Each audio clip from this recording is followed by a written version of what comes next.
Alrighty everyone, for chapter 29 I have the question, what does a battery do? To answer this simply, as we heard in class, a battery gives energy to charges. But what does this really mean? So here we've got a parallel plate capacitor. It's got an E field, we know, that comes from the positive to the negative here. And what we really want to do is to create a potential difference.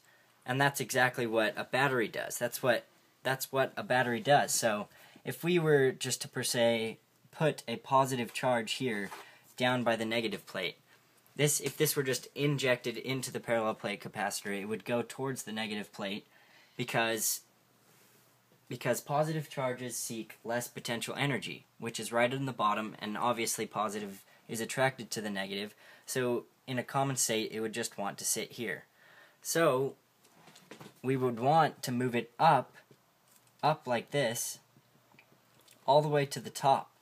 But when it's at the top, it's got a potential energy here, electric potential energy. And to do this, we need the battery. So the battery, we can look a little bit closer at it. Let's just draw a battery here. So this will be the positive terminal up here. Right here, this is the positive, and this side is obviously the negative.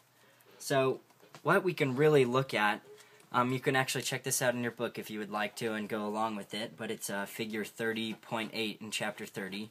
But what it really does is injects positive charge into the battery from the negative terminal and takes them up an escalator, essentially. So what we're doing is putting positive charges in here through the battery, going up the escalator.